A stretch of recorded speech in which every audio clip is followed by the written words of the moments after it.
የህወሓት ሚስጥራዊ ሰነድ ስለመውጣቱ ተነገረ። በከተማዋ የተኩስ ልውውጥ እየተደረገ ነው። ዋና የፖሊስ አዛዡ መገደላቸው ተሰምቷል። በፍርድ ቤት ዮሐንስ ባያሉና አቶ ክርስቲያን ታደለ በተገኙበት የችሎት ሂደት ላይ የተፈጠረው ነገር በርካቶችን እያነጋገረ ይገኛል። ለምስክር የቀረበው ማን ነው የሚለውን በዝርዝር የምንመለከት ይሆናል። ሰላም ጤና ይስጥልን ውድ የታርጌት ኒውስ ቤተሰቦቻችን፣ በዚህ ቻናል ላይ የተለያዩ ወቅታዊና ትኩስ መረጃዎችን ለእናንተው ለወደ ተመልካቾቻችን በየዕለቱ የምናደርሳችሁ ይሆናል። ታዲያ እናንተም ለቻናላችን አዲስ ከሆናችሁ ቻናላችን ሰብስክራይብ በማድረግ ቤተሰብ እንድትሆኑ እየጠየቅን ወደ አስቀደምንላችሁ ጉዳያችን እናመራለን።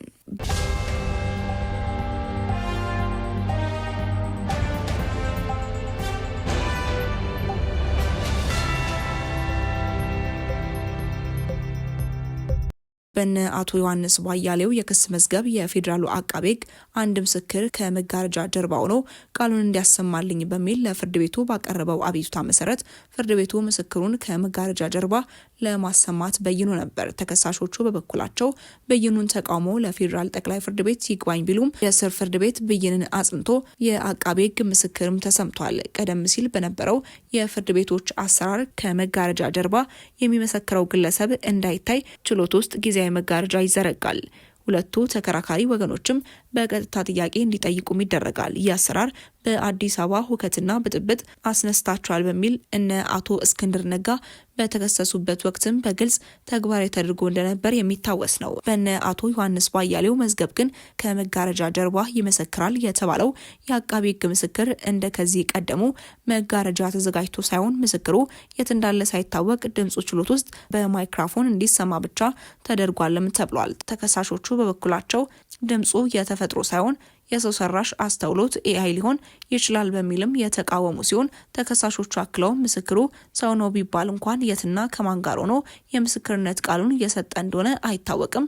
ቃለ መሐላስ ፈጽሟል ወይ? ሌላ ቦታ ሆኖ የሚሰጥ ከሆነ ከችሎቱ ቁጥጥር ውጪ ሆነ ማለት አይደለም ወይ ሲሉ ለችሎቱ አመላክተዋል። የችሎቱ ዳኞችም የተከሳሾችን አቤቱታ በመስማት አንዱ የችሎት ዳኛ ተነስተው አቃቤ ሕግ ምስክር ቃሉን ከሚሰጥበት ስፍራው ነው ምስክሩ ብቻውንና የሚነበበው ርቀት አለመያዙን አረጋግጠው በአንድ ላይ እንዲቀመጡ ተደርገው ሁለቱ ዳኞች በችሎት ተሰይመው ምስክር ቃሉን እንዲሰጥም ተደርጓል። የመረጃ ምንጫችን በእነ አቶ ዮሐንስ ባያሌውና ክርስቲያን ታደለ ላይ ያሰማው ምስክር በአቃቤ ሕግ ቢሮ ውስጥ ተቀምጦ ቃል መስጠቱም አረጋግጧል። አቃቤ ሕግ ከ17 በላይ ምስክሮችን ያሰማ ሲሆን ሁሉም ምስክሮች የመከላከያ ሰራዊትና የፌዴራል ፖሊስ አባላት ናቸው። በዚህ የችሎት ሂደት የቀረበው ምስክር የመከላከያ ሰራዊት ወይም የፌዴራል ፖሊስ አባል ይሁን አይሁን የታወቀም ነገር የለም። በፌዴራል ከፍተኛ ፍርድ ቤት ልደታ የህገ መንግስትና ጸረ ሽብር አንደኛ ወንጀል ችሎት ጉዳያቸው እየታየ በሚገኘው በነ አቶ ዮሐንስ ባያሌውና በአቶ ክርስቲያን ታደለ የክስ መዝገብ 16 ተከሳሾች ውስጥ የቀድሞ የኢትዮጵያ ዜጎች ለማህበራዊ ፍትህ ኢዜማ ፓርቲ ሊቀመንበር ዶክተር ጫኔ ከበደ የአዲስ አበባ ምክር ቤት አባልና የሲቪል ሰርቪስ ዩኒቨርሲቲ መምህር ዶክተር ካሳ ተሻገር እና መድጌታ በላይ አዳሙም ይገኙበታል። ወደ ቀጣይ ጉዳያችን ስናመራ በከተማዋ የተኩስ ልውውጥ እየተደረገ መሆኑ ተገለጸ። ዋና የፖሊስ አዛዡ መገደላቸውም ተነግሯል። በጋምቤላ ከተማ ፖሊስ አዛዥ ላይ ግድያ መፈጸሙን ተከትሎ በከተማይቱ ከማክሰኞ ረፋድ ጀምሮ የዕለት ተዕለት እንቅስቃሴዎች መቋረጣቸውን ነዋሪዎች ለመረጃ ምንጫችን ገልጸዋል። በከተማይቱ የተለያዩ አካባቢዎች ከትላንት በስቲያ ጀምሮ የመሳሪያ ተኩስ እየተሰማ እንደሚገኝ ነዋሪዎችም ገልጸዋል። ለከተማይቱ አለመረጋጋት መንስኤ የሆነው የጋምቤላ ከተማ ፖሊስ አዛዥ ኮማንደር ኦሞድ ኡጅሉ ግድያ የተፈጸመው ማክሰኞ ታህሳስ 7 ቀን 2018 ዓ.ም ከቀኑ 4 ሰዓት ገደማ እንደሆነ የቅርብ ጓደኛቸውም ተናግረዋል። የጋምቤላ ክልል ፖሊስ ኮሚሽነር አቶ ኡግሉ ኡጅሉ ግድያውን መፈጸሙን ለመረጃ ምንጫችን ቢያረጋግጡም ዝርዝር መረጃ ከመስጠት ግን ተቆጥበዋል። ከዚህ ክስተት በኋላ በጋምቤላ ከተማ የተለያዩ አካባቢዎች የመሳሪያ ተኩስ እየተሰማ እንደሚገኝ የተገደሉት የፖሊስ አዛዥ የቅርብ ጓደኛ ተናግረዋል። ግለሰቡ ተኩስ በሚሰማበት አካባቢ ስላለ ሁኔታና ምን አይነት ጉዳት እንደደረሰ ማወቅ እንዳልቻሉ ቢገልጹም ረቡዕ ቀትር ላይ ወደ ከተማ የመጀመሪያ ደረጃ ሆስፒታል በሄዱበት ወቅትም የሞቱና የተጎዱ ሰዎች እንደተመለከቱ የዓይን እማኞችም እማኝነታቸውን ሰጥተዋል። ወደ ቀጣይ ጉዳያችን ስናመራ በቅርቡ ልዩ ኮማንዶ ማስመረቁን ይፋ ያደረገው የትግራይ ህዝብ ነጻ አውጪ ግንባር አንድ ክፋይ የብልጽግና መንግስት ለጦርነት ተዘጋጅቷል፣ ሊያጠፋን ነው በሚል ያዘጋጀው የፕሮፓጋንዳ ሰነድ ይፋ ሆኖበታል። ሻለቃ ሀጎስ 600 ተዋጊዎች በሚቀጥሉት ሳምንት እጅ እንደሚሰጡ አስታውቀዋል። ለሻቢያ እያገለገለ ያለው የትነግ ቡድን ለማስወገድ ከትግራይ ሰላም ኃይሎች ጋር እንደሚቀላቀልም አስታውቋል። የሀገር መከላከያን ብልጽግና እያለ የሚጠራው የትነግ ሰነድ መንግስት የፕሪቶሪያውን የሰላም አማራጭ ሰነድ ከአቶ ጌታቸው ረዳ፣ ሌተናል ጀነራል ጻድቃንና አሰፋ አብርሃ ጋር ነው የፈረምኩት በማለት ስምምነቱን ባለቤት አልባ በማድረግ ሊያዋጋቸው እንደተዘጋጀ ቃል በቃል በሰነዱ ላይ ስለመቀመጡ ነው የወጣ መረጃ የሚጠቁመው።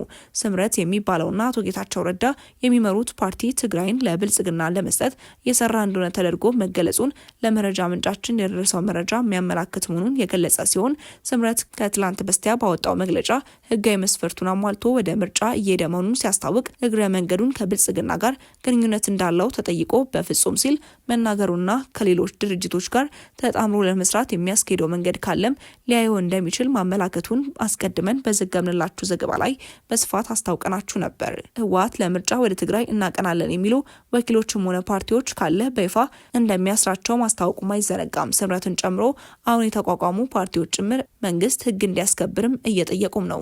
ህወሓት በምርጫ ቦርዱ የተነጠቀውን ህልውና መልሶ ለማግኘት ዳግም ጥያቄ ማቅረቡም አይዘነጋም። ሰነዱ መንግስት ለጦርነት እየተዘጋጀ መሳሪያ እየገዛ እንደሆነ አመላክቶ እነሱም በዚህ መጠን መዘጋጀት እንዳለባቸውም ያሳስባል። ለሰራዊቱ መወያያ እንዲሆን የተዘጋጀው ሰነድም አክሎ ህወሓት ፋኖን እያደራጀና እያስታጠቀ እንደሆነ ከሻቢያ ጋርም ጽምዶ ፈጥሮ ኢትዮጵያን ለማጥቃት እንደሚሰራና ከሱዳን ጋር በማበር ኢትዮጵያን ከቦ የመውረር እቅድ እንዳለው በመግለጽም የከሰሰ መሆኑን አመላክቷል። ይሁን እንጂ ከተጠቀሱት አካላት ጋር እንደሚሰራ በሰነዱ ላይ ቃል በቃል አልተቀመጠም። ሰሞኑን የትግራይ ክልል ጊዜያዊ አስተዳደር ተወሯል በሚል ወልቃይትና ጠገዴ ምንም አይነት ድርድር እንደሌለ ገልጾ ባወጣው መግለጫ የፕሪቶሪያ ስምምነት እንደሚከተለው ማስታወቁም አይዘነጋም። ሰነዱ መንግስት ጦርነት ሊያስነሳ በዝግጅት ላይ መሆኑን ለሰራዊቱ ለማስረዳት ባዘጋጀው ሰነድ ላይ መንግስት ትግራይ ላይ ለማስተኮስ ሀራ መሬት ላይ ታጣቂዎችን እያደራጀ መሆኑን፣ ትግራይ እንድትታወቅ ነዳጅ ማሳነሱን፣ በጀት ዝቅ ማድረጉና የኢኮኖሚ ችግር እንዲባባስ እያደረገ እንደሆነ በመግለጽም ይከሳል።